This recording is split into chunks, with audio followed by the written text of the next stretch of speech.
목사님, 마음이 힘들 때 무슨 책 읽어야 돼요? 정의의 강의. 목사님, 마음이 힘들 때 무슨 책 읽어야 돼요? 정의유관이 칼. 목사님, 마음이 힘들 때 무슨 책 읽어야 돼요? 목사님, 정의의 강의? 콸콸.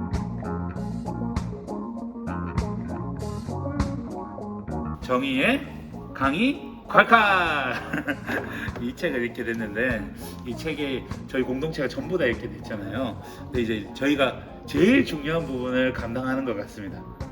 그렇죠. 이게 마지막 원래 하이라이트가 마지막 과잖아요. 그렇죠. 네 번째 챕터. 여기가 제일 중요합니다. 네, 이거를 제일 봐야 중요해요. 결론을 얻을 수 있다. 그럼요. 그래서 이제 저희가 이 독자들에게 조금 팁을 주고자 이 전체적인 내용을 조금 설명하고 하려고 하는데, 첫 번째로 이제 이 전체적인 의미에서 책을 보셨을 때 우리 독자들에게 한마디 해줄 수 있다면 왜 읽어야 되는지 한번 얘기 좀 해주세요. 이 책이 이제 저는 이제 세 가지 관점에서 되게 중요하다고 생각을 하는데, 네.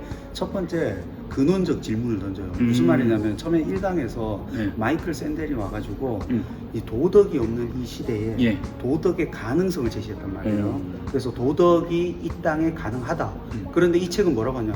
그럼 그 도덕이 어디서 왔냐? 인간에게 도덕적인 마인드가 있는데 그 도덕의 근원을 딱 해서 하나님에게로 연결시키는 이 근원적 질문을 딱 해버려요. 그 이제 두 번째가 네. 이제 새로운 시각, 세계관을 제시해요. 그게 뭐냐? 삼중 시각이에요.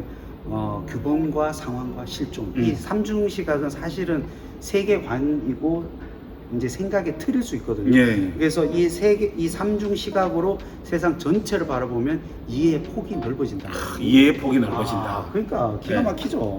그리고 이제 마지막 오늘 오늘. 사과. 그렇죠. 결론. 그렇지.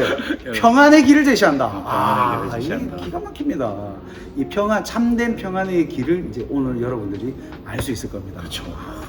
목사님, 근데 평안을 찾는 사람들은 뭔가 어려움에 빠진 사람들이잖아요. 그렇죠, 그렇죠. 근데 저희도 이 책을 읽으면서 느낀 점이 나에게 그러면 언제 평안이 제일 필요한가? 목사님으로서 혹시 언제 필요하실 때가 있으셨어요? 그렇죠. 이게 우리가 목사이기도 하지만 네.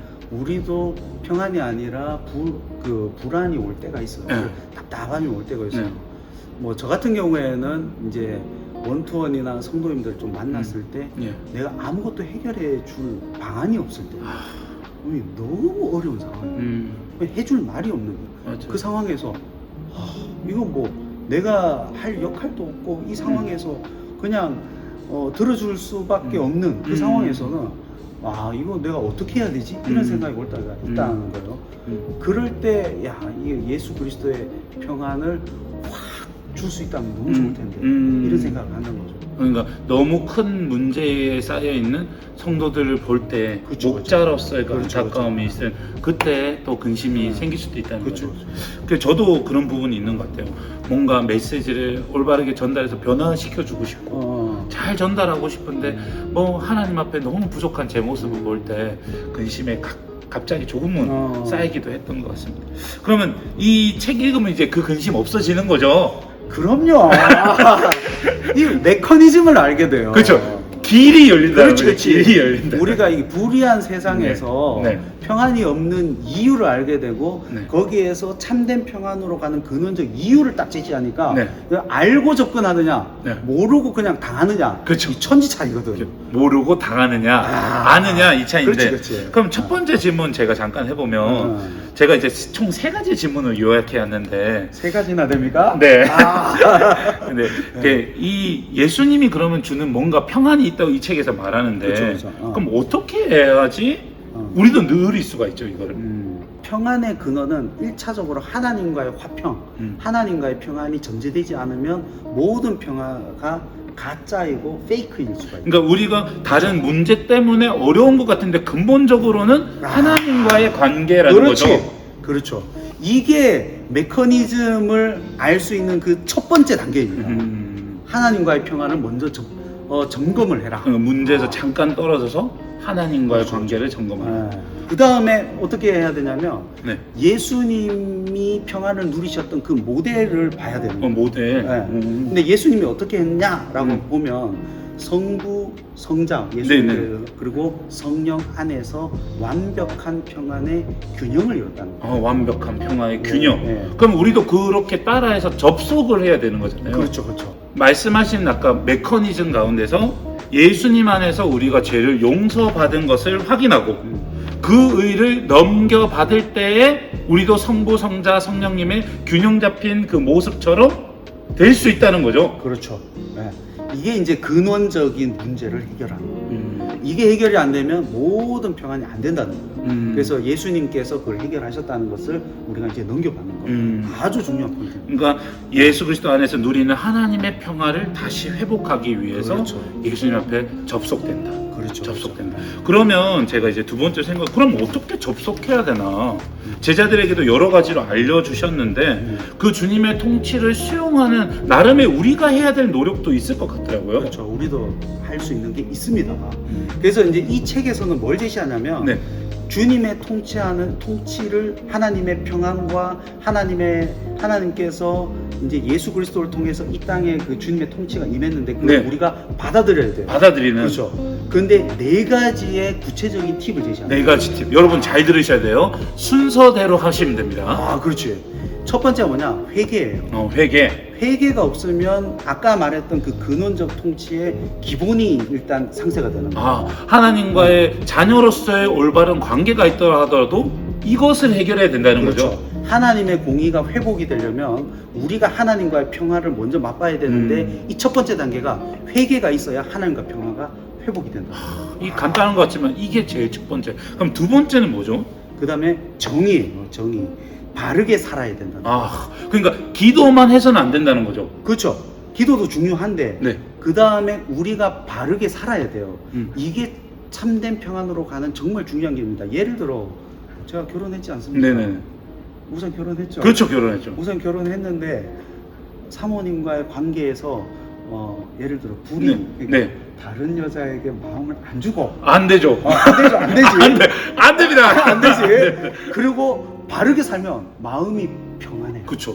마음이 평안해. 하나님과의 관계도 중요하지만 그 관계를 지속하는 가운데서 그렇지. 내 삶의 불이한 부분을 해결해 나가야 된다는 거죠. 예. 내 삶에 불이한 부분이 딱 있다. 내가 죄를 딱 짓는 순간 내 마음에 불안함이 오고 이 죄를 덮기 위해서 다른 거짓으로 가니까 결국에 평안은 온데간데 없이 사라지는 거예요. 이거 계속 원점 되는 거죠. 그렇죠. 불안하니까 기도하지만 또 그렇게 살고 불안하니까 그렇게 살면 그렇게 되는 거를 사는 거를 바꿔야 된다는 거죠. 그럼요. 그래서 우리가 바르게 사는 거 이게 네. 이제 정의죠. 그럼 목사님 바르게 살려고 나름 애를 쓰는데 근데 그럼 어떻게 바르게 살 수 있죠? 이게 이제 아까 말했던 예수님과의 접속인데 접속을 위해서 우리가 필요한 게 뭐냐?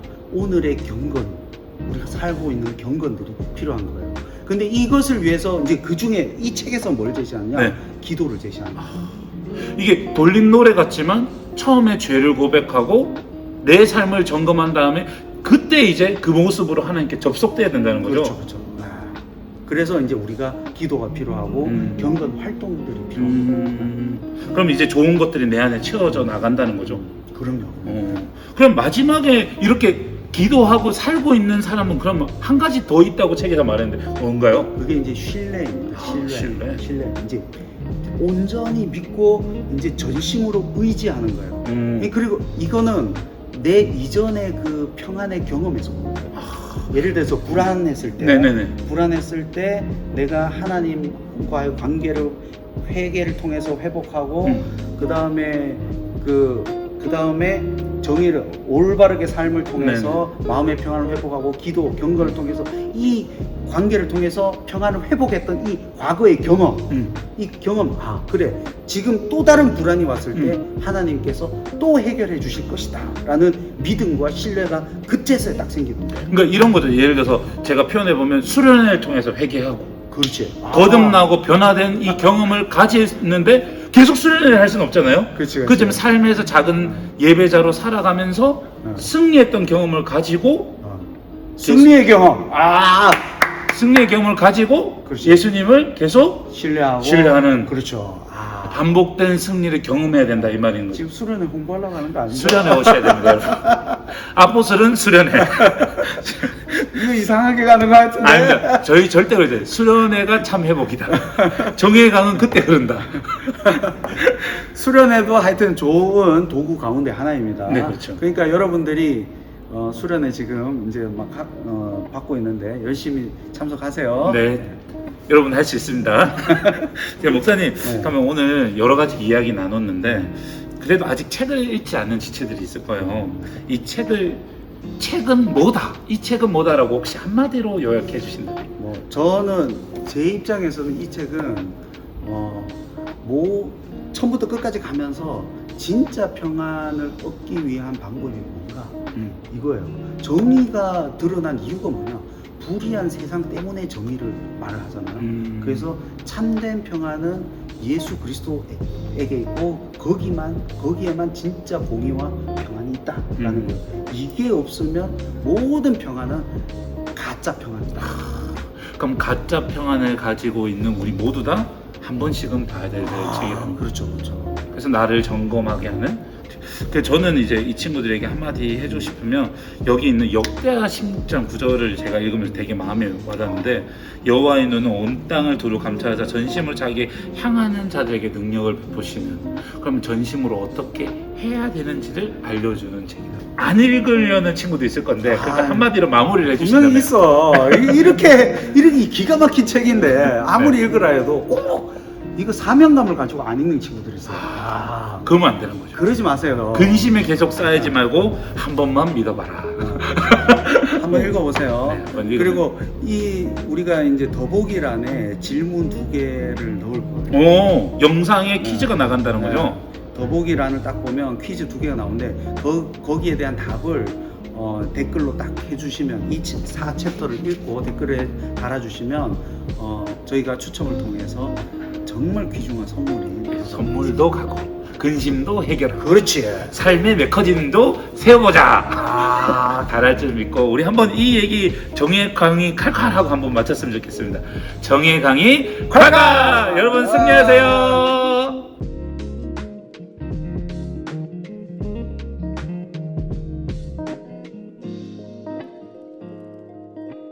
정의 강의 정의 강의 정의 강의 정의 강의 정의 강의